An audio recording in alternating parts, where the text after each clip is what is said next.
கோவையில் இசை நிகழ்ச்சி நடத்துவது குறித்து ஒரு மீட்டிங்கிற்காக வந்த இசையமைப்பாளர் யுவன் சங்கர் ராஜா செய்தியாளர்களை சந்தித்தார். அப்பொழுது அவர்கள் கேட்ட பல கேள்விகளுக்கு பதில் சொன்னார் யுவன். இந்த நிலையில் இசைஞானி இளையராஜா தொடர்பாகவும் பல்வேறு கேள்விகளும் கேட்கப்பட்டது. காப்புரிமை விவகாரத்தை பொறுத்தவரை அப்பா பையனாகவே இருந்தாலும் ரூல்ஸ் தான்.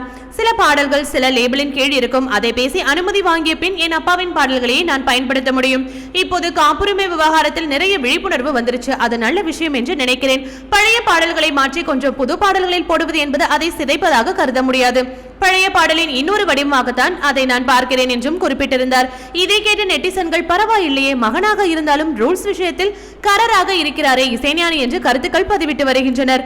மேலும் அடுத்ததாக விஜய் கட்சிக்காக பாடல்களை உருவாக்கத்தான் ஆர்வமாக இருப்பதாகவும் சிக்னல் கொடுத்திருக்கிறார். விஜய் இவரை சரியாக பயன்படுத்திக் கொள்வாரா என்று பொறுத்திருந்துதான் நாம் பார்க்க வேண்டும். இது போன்ற சினிமா மற்றும் சீரியல் தொடர்பான செய்திகளை காண சினி டைம்ஸ் சேனலை மறக்காம சப்ஸ்கிரைப் பண்ணுங்க.